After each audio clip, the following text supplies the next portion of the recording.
بسم اللہ الرحمن الرحیم نحمده ونصلی ونسلم علی رسولہ الکریم اما بعد۔ آج کی تراویح میں 8ویں پارے کے نصف سے لے کر 9ویں پارے کے آخری پاؤں تک تلاوت ہوئی ہے۔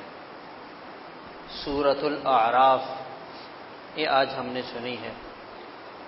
سورۃ الاعراف کا یہ نام اس وجہ سے رکھا گیا، اللہ تعالیٰ نے اس سورت میں اصحاب الاعراف کا تذکرہ کیا ہے۔ اصحاب الاعراف کون لوگ ہیں؟ یہ وہ لوگ ہیں جن کی نیکیاں اور گناہ برابر ہو جائیں گے، اور انہیں ایک الگ مقام پر ٹھہرایا جائے گا جہاں بیٹھ کر انہیں جنت والے بھی نظر آئیں گے اور جہنم والے بھی نظر آئیں گے۔ تو یہ اللہ تعالیٰ سے دعا مانگیں گے کہ یا اللہ ہمیں جہنم والوں میں شامل نہ کرنا، اور اللہ تعالیٰ ان کی دعا قبول بھی فرمائیں گے۔ تو اس کے بعد پھر کچھ عرصہ وہاں رہیں گے اور پھر فیصلہ آئے گا کہ جنت میں داخل ہو جاؤ، یہ جنت میں داخل ہو جائیں گے۔ تو اس سے یہ پتہ چلا کہ اس وقت انسان کو اندازہ ہوگا کہ نیک اعمال کی، نیکی کی کیا قدر و قیمت ہے۔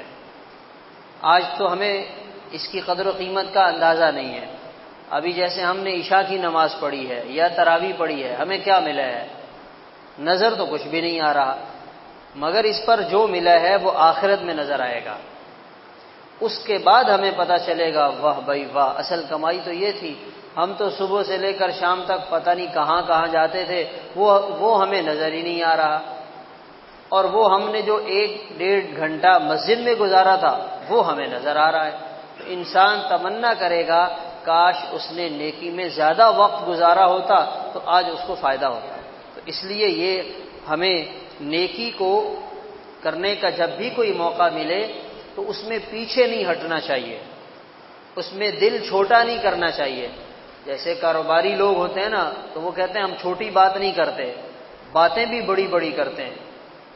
چھوٹی بات کرنا اپنی شان کے خلاف سمجھتے ہیں، کیونکہ وہ کہتے ہیں کہ ہم کاروباری ہیں۔ تو جیسے دنیا کے کاروباری ہوتے ہیں ایسے ہی آخرت کے بھی کاروباری ہوتے ہیں۔ تو ہم آخرت کے تاجر بن جائیں، آخرت کی تجارت کرنے والے بن جائیں۔ جو نیکی کا کام ہمارے سامنے آئے اس میں آدمی اپنے آپ کو پیش کرے، اپنے آپ کو آگے بڑھائے۔ اللہ تعالیٰ نے اس صورت میں، اس کے آغاز میں سیدنا آدم علیہ السلام کی تخلیق کا تذکرہ فرمایا۔ جب آدم علیہ السلام کو اللہ تعالیٰ نے پیدا فرمایا، اس کے بعد فرشتوں سے فرمایا اسجدوا لآدم، سجدہ کرو۔ تمام فرشتوں نے سجدہ کیا، ابلیس نے سجدہ کرنے سے انکار کر دیا، اور اس کی وجہ کیا تھی؟ ابلیس کے اندر تکبر کی برائی تھی، کہنے لگا انا خیر منہ، میں اس سے اچھا ہوں، میں اس سے بڑا ہوں، میں اس سے اعلیٰ ہوں۔ یہ جو انانیت کی جو بیماری ہے نا، یہ آپ سمجھ لیں ہمارے معاشرے میں بھی عام ہے، جراثیم کی طرح پھیلی ہوئی ہے۔ ہر بندے میں میں چھپی ہوئی ہے، میں ایسا اور میں ویسا، اور انسان ساری زندگی میں کرتا رہتا ہے، پھر جا کر قبر میں لیٹ جاتا ہے، پھر ساری میں ختم ہو جاتی ہے۔ تو اس سے اچھا ہے ہم اپنے اندر عاجزی پیدا کریں، ہم کہیں کہ بھائی ہم تو کچھ نہیں ہیں، ہمارا تو کچھ بھی نہیں ہے۔ جب کسی کے ساتھ کوئی ناراضگی والی صورتحال بنتی ہے نا، اس وقت یہ اندر کی انا کھل کر سامنے آتی ہے، پھر کہتا ہے تو مجھے جانتا نہیں ہے میں کون ہوں۔ ایک دفعہ ایک بزرگ کھڑے ہوئے تھے، تو بادشاہ کی سواری گزری، تو لوگ بادشاہ کو دیکھ کر کھڑے ہو گئے، وہ اپنی جگہ بیٹھے رہے۔ تو بادشاہ نے بھی نوٹ کیا کہ ان کو میرے آنے پہ کوئی فرق ہی نہیں پڑا، تو تھوڑا آگے گیا تو روک کر اپنے درباریوں سے کہنے لگا انہوں نے شاید مجھے پہچانا نہیں ہے کہ میں بادشاہ ہوں۔ انہوں نے بھی آواز سن لی، انہوں نے کہا میں نے پہچانا ہے آپ کو۔ بادشاہ نے پوچھا میں کون ہوں؟ کہا تم ناپاک نطفے سے پیدا ہوئے ہو۔ بس یہ جو بات کی تو بادشاہ تو پانی پانی ہو گیا۔ اور پھر کہا کہ عن قریب تم مردار جسم میں بدل جاؤ گے، تمہارے جسم کو قبر کے کیڑے کھائیں گے، قبر کی مٹی کھائے گی۔ تو بادشاہ تو پریشان ہو گیا اور اس نے معذرت کی۔ تو آج بندہ جب کسی کے ساتھ لڑائی جھگڑے پر آتا ہے پھر کہتا ہے تو مجھے جانتا نہیں ہے میں کون ہوں۔ تو انسان یہی ہے، یہی اس کی اوقات ہے، یہی اس کی حیثیت ہے۔ تو شیطان نے کہا انا خیر منہ، میں بہت اچھا ہوں، آپ نے مجھے آگ سے پیدا کیا اور آدم علیہ السلام کو مٹی سے پیدا کیا۔ دلیل اس نے بڑی مضبوط دی ہے، واقعی وہ آگ سے پیدا ہوا اور آدم علیہ السلام مٹی سے پیدا ہوئے، لیکن ہر دلیل پیش کرنے کے قابل نہیں ہوتی ہے، اور ہر دلیل کو لیا نہیں جاتا، اور ہر دلیل کو انسان ہر جگہ پیش بھی نہیں کرتا۔ دلیل کا کوئی موقع محل ہوتا ہے، یہ اس کے مردود ہونے کی ایک بہت بڑی دلیل تھی، اور یہ اس کا اللہ کی بارگاہ میں مردود ہو جانے کا موقع تھا۔ اس نے اتنی بڑی بات اللہ تعالیٰ کے سامنے کر دی، تو اللہ تعالیٰ نے اس کو پھر راندہ درگاہ کیا، پھر اس نے اللہ تعالیٰ سے مہلت مانگی ہے، انذرنی الی یوم یبعثون، یا اللہ مجھے قیامت تک مہلت دے دیں۔ ایک طرف تو مردود ہو رہا ہے اور ادھر سے دعائیں قبول کروا رہا ہے، صرف دعا مانگ نہیں رہا، دعا قبول کروا رہا ہے۔ اللہ کی رحمت کا اس کو پتہ تھا کہ اللہ تعالیٰ کی رحمت کتنی بڑی ہے۔ تو جب شیطان مردود ہو کر بھی اللہ سے دعا قبول کروا سکتا ہے تو ہم تو اللہ کو ماننے والے ہیں، ہم تو اللہ کے سامنے سجدہ دینے والے ہیں، اللہ تعالیٰ ہماری کیسے قبول نہیں کریں گے؟ ہمیں قبول کروانا نہیں آتا، تو ہم اللہ تعالیٰ سے مانگیں، یقین کے ساتھ مانگیں۔ تو اللہ تعالیٰ نے کہا ٹھیک ہے جاؤ، تمہیں ہم نے مہلت دے دی۔ تو یہ اس وقت سے لے کر آج تک انسانوں کے پیچھے پڑا ہوا ہے، جب سے یہ اللہ کی بارگاہ سے مردود ہوئے ہے، صدیاں گزر گئی، زمانے گزر گئے، اور اس نے کتنے انسانوں کو گمراہ کیا ہوگا، اور کہنے لگا بڑی شد و مد کے ساتھ کہنے لگا، یا اللہ میں آپ کے بندوں کو گمراہ کرنے کے لیے سامنے سے بھی آؤں گا، پیچھے سے بھی آؤں گا، دائیں سے بھی آؤں گا، بائیں سے بھی آؤں گا، اور آپ اپنے بندوں میں اکثر ایسے پائیں گے جو آپ کا شکر کرنے والے نہیں ہوں گے۔ شیطان نے 4 راستے ذکر کیے، آگے پیچھے دائیں بائیں۔ آج ہم جب باہر نکلتے ہیں جہاں بھی نظر اٹھتی ہے شیطان اپنا کام کر لیتا ہے۔ جو اپنی نگاہوں کو جھکانا سیکھ لے گا وہ شیطان کے تیروں سے محفوظ رہے گا۔ آج ہمیں نیچے دیکھنے کی عادت ہی نہیں ہے، حالانکہ چلنے کا سنت طریقہ یہ ہے آدمی نگاہوں کو نیچے رکھ کر چلے، یہ چلنے کا سنت طریقہ ہے۔ اور ہم کیسے چلتے ہیں؟ کبھی ادھر دیکھتے ہیں، کبھی ادھر دیکھتے ہیں۔ تو جب ہم نگاہیں اٹھا کر دیکھیں گے تو شیطان تو پہلے سے وہاں بیٹھا ہوگا، میں ادھر سے آؤں گا، میں ادھر سے آؤں گا، تو وہ انسان سے گناہ کروائے گا، اس کی نگاہوں کا غلط استعمال کروائے گا۔ تو ہمیں اپنا مزاج بنانا چاہیے، اپنی نگاہوں کو محفوظ رکھنے کے لیے کیا کریں؟ اپنی نگاہوں کو نیچے رکھیں اور اللہ کا شکر کرنے والے بنیں۔ اگر دنیا کے اعتبار سے کبھی کوئی پریشانی آ بھی جائے، حالات جیسے چل رہے ہیں، پریشانی ہے، سب انسان پریشانی سے گزر رہے ہیں، پریشانی آ بھی جائے تو ناشکری کرنے سے کیا ملے گا؟ کچھ بھی نہیں ملے گا۔ انسان اللہ کا شکر ادا کرے، یا اللہ آپ نے جتنا دیا الحمدللہ۔ ہم سے آج کچھ عرصہ پہلے اگر لوگوں کی زندگی کو دیکھیں، ان کی زبانوں پہ شکر کے بول ہوتے تھے، چیزیں زیادہ نہیں تھیں، آسانیاں اور سہولتیں نہیں تھیں، مگر شکر کرنے والے تھے۔ آج ہمارے پاس چیزیں بہت ہیں مگر شکر زبان پر نہیں ہے، تو انسان اللہ کا شکر ادا، جس کے پاس بیٹھو تو اس کی زبان سے کچھ ایسے کمزور بول ہی نکلیں گے، بس دال روٹی چل رہا ہے، بس گزارا ہو رہا ہے، بس ہمارا تو کوئی حال نہیں ہے، ہم تو سب سے زیادہ لپیٹ میں آئے ہوئے ہیں۔ تو بھائی اس کہنے سے آپ کو کیا ملے گا؟ حالات صحیح ہو جائیں گے یا آپ کی وہ پریشانی دور ہو جائے گی؟ تو پھر ایک تو پریشانی حالات کی اپنی جگہ اور ناشکری کا گناہ اپنی جگہ، ڈبل مصیبت بن گئی۔ شکر کرے گا اللہ تعالیٰ اس کو ہو سکتا ہے اس کی برکت سے ہی آسانی جو ہے وہ دے دیں، حالات سے نکال دیں، مگر انسان زبان پر شکر کے الفاظ بولنے کے بجائے ناشکری والے الفاظ بولتا ہے۔ پھر اس کے بعد آدم علیہ السلام کو اللہ تعالیٰ نے حکم دیا آپ جنت میں رہیں، آپ کی بیگم بھی آپ کے ساتھ جنت میں رہے گی۔ اس سے کیا پتہ چلا؟ انسان جہاں خود رہے اسے اپنی بیگم کو ساتھ رکھنا چاہیے۔ آدم علیہ السلام جنت میں رہے، اکیلے نہیں رہے، کس کے ساتھ رہے ہیں؟ بیگم کے ساتھ رہے ہیں۔ اور یہ میاں بیوی کا ساتھ رہنا اور انسان کا شادی شدہ ہو کر زندگی گزارنا، یہ فطری زندگی ہے۔ اگر کوئی مرد بغیر شادی کے زندگی گزار رہا ہے وہ غیر فطری زندگی گزار رہا ہے، اگر کوئی عورت بغیر شادی کے زندگی گزار رہی ہے تو وہ بھی غیر فطری زندگی گزار رہی ہے۔ اگر مرد پاکستان میں ہے، عورت کسی اور جگہ پر ہے تو بھی معاملہ خراب ہے۔ عورت پاکستان میں ہے اور مرد جرمنی میں بیٹھا ہوا ہے تو بھی معاملہ خراب ہے۔ ایک جگہ رہیں۔ آج کل ہر طرف شیطان نے اپنے جال پھیلائے ہوئے ہیں، تو کیا پتہ انسان کسی گناہ میں مبتلا ہو جائے تو پھر کیا کرے گا؟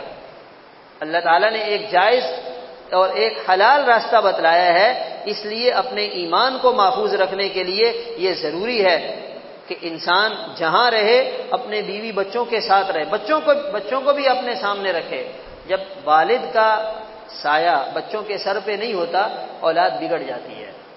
باہر بیٹھ کر ڈالر کما لیے، پیسہ بنا لیا، اولاد بگڑ گئی، اس پیسے کا کیا فائدہ؟ باہر بیٹھ کر پیسہ بنا لیا اور یہاں پاکستان میں اولاد بگڑ گئی، خراب ہو گئی، اس پیسے کو کیا کرنا ہے؟ تو اولاد پیسے سے زیادہ قیمتی ہے۔ تو اس لیے انسان کو اپنی اولاد کے ساتھ رہنا چاہیے۔ یہ وہاں رہ رہے تھے، بہت زبردست رہنے کی جگہ، جنت، کیا کہنے جنت کے۔ شیطان وہاں بھی پہنچ گیا اور اس نے حضرت آدم علیہ السلام کو اور اماں حوا کو بڑی جو ہے وہ قسمیں کھا کر یقین دہانی کروائی۔ آپ یہ جو درخت ہے نا جس کے پاس اللہ تعالیٰ نے جانے سے منع کیا ہے، آپ کو پتہ نہیں اس میں کتنا فائدہ ہے، آپ کو کیا ملے گا، اس میں یہ ہوگا یہ ہوگا، آپ تو جنت کے بادشاہ بن جاؤ گے۔ یعنی آخری جو اس نے حربہ استعمال کیا، یہ جو جملہ کہا، آپ جنت کے بادشاہ بن جاؤ گے، آپ کو اور کیا چاہیے؟ تو آدم علیہ السلام کو اندازہ نہیں تھا کہ کوئی آدمی اللہ کے نام کی قسم کھا کر بھی غلط بیانی کر سکتا ہے۔ حضرت آدم علیہ السلام نے وہ درخت اور اس کا پھل کھا لیا، اور جیسے کھایا اللہ کی طرف سے حکم آ گیا کہ اب آپ یہاں سے جا سکتے ہیں۔ وہ جنت کا جو یونیفارم تھا، وہ جنت کا جو لباس تھا، وہ بھی واپس لے لیا، جنت کی نعمتیں بھی لے لی، اور حضرت آدم علیہ السلام سے فرمایا اب آپ دنیا میں جائیے، اور دنیا میں جا کر اب آپ نے رہنا ہے، اور وہ دارالامتحان ہے۔ تو آدم علیہ السلام دنیا میں جب تشریف لائے تھے بطور امتحان تھے، اور ہم جو اولاد آدم ہیں ہم بھی دنیا میں آئے ہیں بطور امتحان کے۔ یہاں مزے لینے کے لیے نہیں آئے ہیں، یہاں امتحان دینے کے لیے آئے ہیں۔ اور جب طالب علم یونیورسٹی میں امتحان ہال میں بیٹھتا ہے اس کی کوئی مرضی نہیں چلتی ہے، اس کی وہاں کوئی بات نہیں سنی جاتی ہے، جو پرچہ آئے گا وہی حل کرنا ہے۔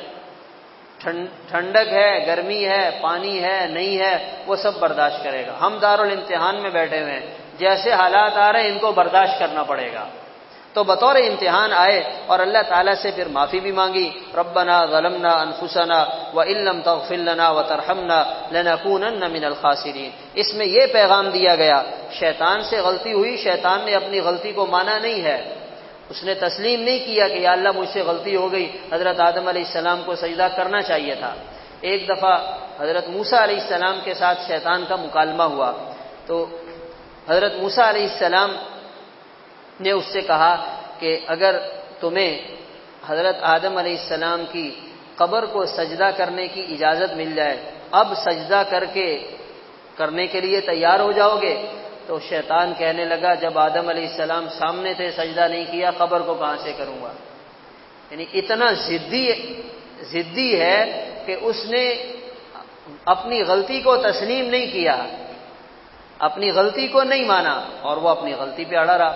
اور آدم علیہ السلام سے معمولی لغزش ہوئی ہے، اللہ سے معافی مانگ رہے ہیں۔ اور یہی انسان اور شیطان میں فرق ہے کہ انسان سے غلطی ہو جائے وہ اپنی غلطی کو تسلیم کرتا ہے۔ پھر اللہ تعالیٰ نے فرمایا یا بنی آدم قد انزلنا علیکم لباسا یواری سوآتکم وریشا، اے بنی آدم ہم نے تمہارے لیے لباس اتارا ہے۔ لباس اتارا ہے، اس لباس کے دو مقاصد ہیں، دو کام ہیں۔ ایک کام تو یہ ہے کہ یہ لباس تمہارے ستر کو چھپاتا ہے، اور دوسرا کام یہ لباس تمہارے لیے زینت کا ذریعہ ہے۔ انسان لباس میں خوبصورت نظر آتا ہے۔ اچھا، اب اگر ایسا لباس ہے جو انسان کے سطر کو نہیں چھپا رہا تو اس لباس سے لباس کا مقصد ہی حاصل نہیں ہوا۔ ایسا چست لباس پہننا جس سے انسان کا سطر ظاہر ہو رہا ہو، یہ بھی صحیح نہیں ہے۔ ایسا لباس پہننا، ایسا باریک لباس جس سے انسان کا سطر نمایاں ہو رہا ہے، یہ بھی لباس نہیں کہلائے گا۔ اور ایسا مختصر لباس پہننا جو انسان کے سطر کو چھپانے کے لیے کافی نہیں ہے، ایسا لباس پہن رہا ہے تو یہ لباس بھی لباس کہلانے کا حقدار نہیں ہے۔ حدیث پاک میں کیا آتا ہے؟ آپ صلی اللہ علیہ وسلم نے فرمایا، میں نے جہنم میں ایسی خواتین کو دیکھا ہے جو لباس پہننے کے باوجود بے لباس ہیں۔ وَنِسَاءٌ كَاسِيَاتٌ عَارِيَاتٌ، لباس پہننے کے باوجود بے لباس ہیں، ان کے سروں پہ ایسے چوٹیاں باندھی ہیں جیسے اونٹ کی کوہان ہوتی ہے۔ فرمایا یہ جنت میں بھی نہیں جائیں گی اور جنت کی خوشبو بھی نہیں سونگیں گی، حالانکہ جنت کی خوشبو 500 سال کی مسافت تک جا رہی ہوگی۔ یعنی ہم تھوڑی سی خوشبو لگاتے ہیں، دنیا کی خوشبو، پتہ چلتا ہے دائیں بائیں کہ یہاں کسی نے خوشبو لگائی ہے۔ جنت کی خوشبو کے کیا کہنے، وہ کہاں تک جائے گی؟ فرمایا جنت تو دور کی بات ہے، ان کو جنت کی خوشبو بھی نہیں آئے گی۔ ہمارے محاورے میں اگر ہم سمجھنا چاہیں، ان کو جنت کی ہوا بھی نہیں لگے گی۔ تو اب ہماری مسلمان مائیں بہنیں ذرا غور کریں کہ وہ بلا وجہ غیروں کی نقالی کر کے ان کا لباس پہن کر اپنے آپ کو کیوں جنت سے محروم کرتی ہیں، اپنے آپ کو جنت سے کیوں محروم کرتی ہیں؟ یہ جس قدر باطل نے محنت کی ہے عورت کو بے لباس کرنے کے لیے، یہ در حقیقت شیطانی ایجنڈا ہے۔ وہ یہ چاہتا ہے کہ انسانوں کو بے لباس کیا جائے۔ ينزع عنہما لباسہما، اس نے سب سے پہلے جو حضرت آدم علیہ السلام اور ان کی گھر والی ہے ان کے لباس کو ہٹانے کی کوشش کی ہے، اور یہ چاہتا ہے کہ تمام ذریت آدم کو بے لباس کر دیا جائے۔ آج مغربی معاشرے میں دیکھ لیں، ان کے ہاں لباس کی کوئی اہمیت ہی نہیں ہے۔ یہ تو اللہ کا شکر ہے کہ الحمدللہ اللہ تعالیٰ نے ہمیں اتنا خوبصورت دین دیا، اتنی خوبصورت تعلیمات دی، ہمیں لباس دیا، ہمیں شرم و حیا کا درس دیا۔ اگر اس کے بغیر ہم زندگی گزاریں گے، تباہی اور بربادی کے علاوہ کچھ بھی نہیں آئے گا۔ یہ آج تو ہمارے معاشرے میں ایسے لوگ ہیں نا جو عورتوں کو یہ تعلیم دیتے ہیں کہ یہ کیا تم گھر میں بند ہو کر بیٹھی ہو، یہ گھر میں تم جو ہے وہ بلا وجہ تمہارا دم گھٹتا ہے اور تم غلام بنی ہوئی ہو، تمہیں آزادی حاصل نہیں ہے، تمہارے حقوق نہیں ہیں اور تم باہر نکلو۔ مرد بھی ایسی باتیں کرتے ہیں، عورتیں بھی ایسی باتیں کرتی ہیں، تو جو ایسی بات کرے سمجھ لینا چاہیے یہ شیطان کا کارندہ ہے، یہ شیطان کے بول رہا ہے، یہ شیطان کا کام آسان کر رہا ہے۔ نہیں بھائی، یہ تو ہمارے دین کا حصہ ہے۔ ہمیں لباس دیا، ہمیں شرم و حیا کا درس دیا، اللہ تعالیٰ نے ہمیں اس کا پابند بنایا، ہم کیوں اللہ تعالیٰ کے حکم کو نظر انداز کریں؟ تو اس لیے لباس ایسا ہو، اگر پینٹ شرٹ بھی پہن رہے ہیں تو ایسی کھلی ڈلی ہو کہ انسان کا سطر اس میں ظاہر نہ ہو، انسان کا سطر اس میں ظاہر نہ ہو، انسان کا سطر بھی چھپا ہو اور انسان کی اس میں زیب و زینت بھی ہو۔ وَلِبَاسُ التَّقْوَى ذَلِكَ خَيْرٌ، اور فرمایا سب سے بہترین لباس کیا ہے؟ وہ تقوی کا لباس ہے۔ تقوی کا لباس کیا ہے؟ کہ انسان اندر سے نیک ہو، باہر سے نیک ہو، تقوی والی زندگی گزارے، نیکی والی زندگی گزارے، یہ اصل چیز ہے، یہ تمہارے لیے بہت بہتر ہے۔ ذَلِكَ مِنْ آیَاتِ اللَّهِ لَعَلَّهُمْ يَذَّكَّرُونَ، یہ اللہ تعالیٰ کی وہ آیات اور نشانیاں ہیں اللہ تعالیٰ بیان کرتے ہیں تاکہ لوگ اس سے نصیحت حاصل کریں۔ اللہ تعالیٰ ہمیں اس کی توفیق عطا فرمائے۔ اس کے بعد اللہ تعالیٰ نے جنت کا تذکرہ کیا اور جہنم کا تذکرہ کیا اور فرمایا جو ہماری آیات کا انکار کرتے ہیں ان کے لیے آسمان کے دروازے نہیں کھولے جائیں گے، یعنی جنت میں نہیں جائیں گے یہاں تک کہ اونٹ سوئی کے نکے سے گزر جائے۔ سوئی کا جو چھوٹا سوراخ ہے اس میں سے اونٹ کہاں گزرتا ہے؟ یہ ایک محاورہ ہے کہ جیسے یہ کام محال اور ناممکن ہے، جو ہماری آیات کا انکار کرتے ہیں ان کا جنت میں جانا اسی طرح ناممکن ہے اور محال ہے، یہ جنت میں نہیں جائیں گے۔ اور جہنم میں ہوں گے، وہاں پر ان کے لیے کیا ہے؟ لہم من جہنم مہاد، ان کے لیے جہنم میں آگ کا بستر بچھایا جائے گا، اوپر اوڑھنے کے لیے جو چادر ملے گی وہ بھی آگ کی ہوگی، بڑے بڑے ستون آگ کے ہوں گے، ان ستونوں کے ساتھ ان کو باندھ دیا جائے گا۔ کیا حال بنے گا؟ آج دنیا میں 45-46 سینٹی گریڈ تک یہ ہمارا درجہ حرارت چلا جائے، ہم سے برداشت نہیں ہوتا، یہ انسان کیسے برداشت کرے گا؟ جہاں گرمی ہی گرمی ہے، آگ ہی آگ ہے، نیچے فرش وہ آگ، اوپر لینے کی چادر وہ آگ، دیوار وہ آگ، ستون وہ آگ، چھت وہ آگ، ہر طرف آگ ہے اور آگ کے پہاڑ کھڑے ہوئے ہیں، یہ انسان وہاں اس کا کیا بنے گا؟ تو اس لیے اللہ تعالیٰ یہ کھول کر ہمیں بتا رہے ہیں تاکہ انسان آخرت کی فکر کرے، آخرت کی تیاری کرے، خود کو جہنم سے بچانے کے لیے جو سامان چاہیے اسے دنیا سے اپنے ساتھ لے کر جائے۔ اللہ تعالیٰ ہم سب کی جہنم کی آگ سے حفاظت فرمائے۔ اس کے بعد فرمایا جو جنت والے ہیں ان کے ساتھ کیا ہوگا؟ وَنَزَعْنَا مَا فِي صُدُورِهِم مِّنْ غِلٍّ، جنت میں جانے والے جنتیوں کے دلوں کو اللہ تعالیٰ بالکل صاف شفاف کر دیں گے، ان کے دلوں میں کسی قسم کی کوئی برائی نہیں ہوگی، دل کا اطمینان بھی ملے گا، دل کی صفائی بھی ملے گی۔ یہ جنت کی دو خوبیاں ہیں، سکون ہوگا، اطمینان ہوگا، کوئی ٹینشن نہیں ہوگی۔ دنیا میں بادشاہ بھی انسان بن جائے نا، اس کے ساتھ بھی دسیوں ٹینشن ہوتی ہیں، کوئی بڑا افسر بھی بن جائے نا، اس کے ساتھ بھی دسیوں پریشانیاں ہوتی ہیں۔ جنت میں کوئی پریشانی نہیں ہے۔ اور آج دنیا میں دیکھیں، یہ برائی، فلاں کی برائی، فلاں کی برائی، فلاں کے لیے نفرت، جنت میں جانے کے بعد اللہ تعالیٰ جنت والوں کے دلوں سے یہ ساری خرابیاں، یہ سارا گند نکال دیں گے۔ اور اگر اللہ تعالیٰ کسی کو دنیا میں یہ دولت نصیب کر دیں، اس کی دنیا ہی جنت بن جاتی ہے۔ ہم اپنے دل کو صاف کر لیں، ہمارا کیا جاتا ہے؟ ہم نہ کسی کے لیے برے ہیں اور نہ ہم کسی کے لیے برا چاہتے ہیں، نہ کسی کو پریشان کرنا چاہتے ہیں، نہ کسی کو نقصان پہنچانا چاہتے ہیں۔ اللہ تعالیٰ سب کا بھلا کرے۔ ہمارے ساتھ اگر کوئی برائی کرے بھی تو ہم تو اس کے لیے برائی بالکل بھی نہیں چاہیں گے، ہم اس کے لیے اللہ سے ہدایت کی دعا مانگیں گے۔ تو ہم اپنے دل کو پاک صاف کریں۔ ہمارا دل جتنا صاف ہوگا، جب ہم عبادت کریں گے اللہ تعالیٰ ہماری عبادت کے وزن کو بڑھا دیں گے۔ ہم جب دعا کے لیے ہاتھ اٹھائیں گے نا، اللہ تعالیٰ فرمائیں گے یہ میرا بندہ اپنا دل میرے بندوں کے بارے میں صاف رکھتا ہے، ہم اس کی دعا کو رد نہیں کریں گے۔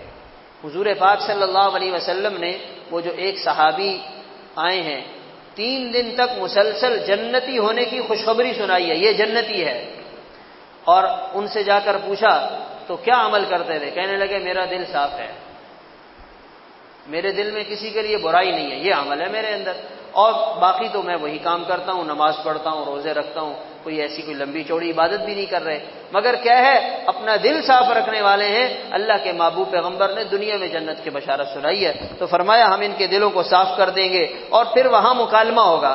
آج تو ہم یہاں بیٹھ کر باتیں سن رہے ہیں، کہہ رہے ہیں، ایک مکالمہ جنت اور جہنم میں پہنچنے کے بعد ہوگا۔ جنت والے جہنم والوں سے پوچھیں گے وجدنا ما وعدنا ربنا حقا، ہمیں تو اللہ تعالیٰ نے ہمارے ساتھ جو وعدہ کیا تھا وہ وعدہ پورا کر دکھایا، تم بتاؤ تمہارے ساتھ کیا بنا؟ تو وہ کہیں گے ہمارے ساتھ بھی وہی ہوا جو دنیا میں ہمیں بتایا گیا تھا۔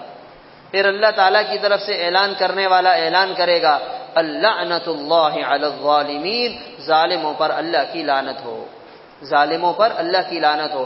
پھر یہ جہنم والے جنت والوں سے ایک درخواست کریں گے، کیا کہیں گے؟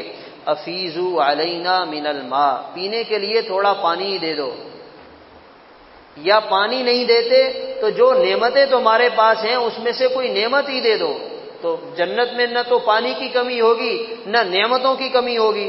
تو آگے سے جنت والے کیا جواب دیں گے؟ ان اللہ حرمہما علی الکافرین، اللہ تعالیٰ نے جنت کی نعمتوں کو کافروں پر حرام کر دیا ہے۔ اللہ تعالیٰ نے جنت کی نعمتوں کو کافروں پر حرام کر دیا ہے۔ اور حرام کیوں کیا ہے؟ انہوں نے دنیا کی زندگی میں اللہ کے دین کو کھیل تماشا بنایا تھا، مذاق اڑایا تھا، اور دنیا کی زندگی نے انہیں دھوکے میں ڈالے رکھا، اور یہ اس میں اتنے منہمک ہوئے، دنیا میں ایسے لگے کہ انہوں نے اللہ تعالیٰ کو بھلا دیا، جیسے دنیا میں انہوں نے ہمیں بھلا دیا، آج ہم انہیں جہنم میں ڈال کے بھول جائیں گے۔ جیسے جو افسر ہوتا ہے نا، جس کا کام نہ کرنا ہو، اس کی فائل آتی ہے نا، تو وہ اپنے ملازم سے کہتا ہے اس کو سائڈ پہ رکھ دو، اور جب بندہ آتا ہے 1 مہینے کے بعد، وہ تو میں بھول گیا تھا، چلو ہم دیکھتے ہیں، پھر مہینے کے بعد وہ بھائی ہمیں یاد ہی نہیں رہا، تو ٹال مٹول کرتا ہے۔ اللہ تعالیٰ فرمائیں گے تم نے دنیا میں ہمیں یاد نہیں رکھا، آج ہم تمہیں بھول گئے، جیسے تم بھلا کر دنیا میں زندگی گزارتے رہے۔ آج دیکھیں رمضان کے مہینے میں بھی اگر کوئی بندہ اللہ تعالیٰ کو یاد نہیں کر رہا، اللہ کے گھر میں نہیں آ رہا، اس بیچارے کا کیا بنے گا؟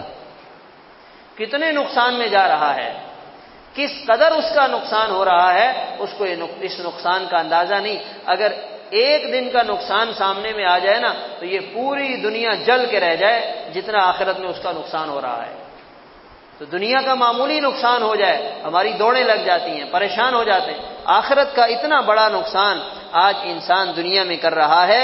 اس لیے میرے محترم دوستو عزیزو، یہ قرآن پاک ہمیں کھول کھول کر یہ بات سمجھا رہا ہے، ہمیں یہ پیغام دیا جا رہا ہے کہ اے دنیا میں رہنے والے انسانوں، ہماری مان کر زندگی گزارو گے، ہم تمہاری دنیا بھی بنائیں گے، ہم تمہاری آخرت بھی بنائیں گے۔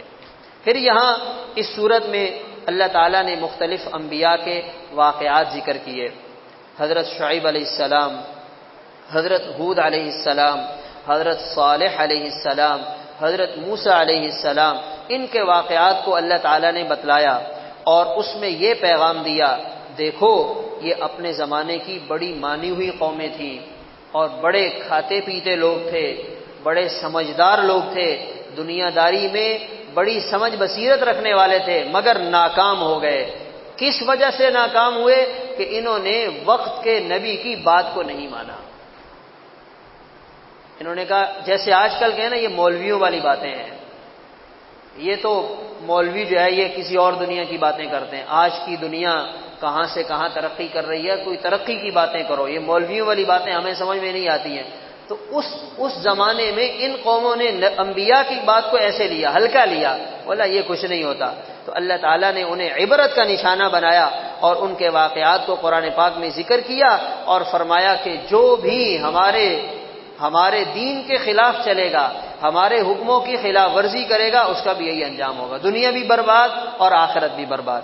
اس کے بعد پھر یہاں ایک آدمی کا یہاں اشارتاً ذکر موجود ہے، جس کو اللہ تعالیٰ نے آسمانی علوم کی دولت سے نوازا تھا۔ حضرت موسیٰ علیہ السلام کے زمانے میں تھا، اس کا نام تھا بلعم باعورا، یہ مستجاب الدعوات تھا۔ اس کے پاس لوگ آئے اور آ کر کہنے لگے کہ تم موسیٰ علیہ السلام کے خلاف بد دعا کرو۔ اس نے کہا میں کیسے کروں گا، وہ تو وقت کے نبی ہیں، میں تو نہیں کر سکتا۔ پھر لالچ دیا، پیسے دیے، سونا چاندی دیا، بالآخر یہ تیار ہو گیا۔ تو جیسے یہ بد دعا کرنے کے لیے اس نے ہاتھ اٹھائے، تو اس کی زبان بھی باہر آ گئی، اور وہ بد دعا جو موسیٰ علیہ السلام کے خلاف کرنی تھی، وہ جو بد دعا کرانے آئے تھے ان کے خلاف کر ڈالی۔ اللہ تعالیٰ نے اس کا تذکرہ یہاں کیا اور فرمایا ہم نے تو اس کو آسمانی علوم سے نوازا تھا، اتنا بڑا علم دیا تھا، اتنی بڑی دولت تھی، مگر اس نے کیا کیا؟ پیسے کی خاطر لالچ میں آ کر اس نے وہ دنیا کا پیسہ لیا، اور اتنے بڑے دین کی اور اتنے بڑے علم کی اور اتنی بڑی دولت کی ناقدری کر ڈالی، اور فرمایا کہ جو بھی یہ اس طرح کرے گا تو پھر وہ ناکام ہی ہوگا۔ تو انسان کو لالچ میں آ کر اپنے دین کا اور اپنی آخرت کا نقصان نہیں کرنا چاہیے۔ جو انسان لالچ میں آ جاتا ہے اور اللہ کے حکم کی خلاف ورزی کر لیتا ہے، تو پھر اس کا انجام یہی ہوتا ہے جو بلعم باعورا کے ساتھ ہوا۔ اس کے واقعے کو اللہ تعالیٰ نے قرآن میں ذکر کرتے ہوئے ہمیں سمجھایا کہ خبردار تم اپنی دنیا کی خاطر اپنے دین کو خراب مت کرنا۔ اللہ تعالیٰ ہمیں کہنے سننے کے ساتھ ساتھ عمل کرنے کی توفیق عطا فرمائے۔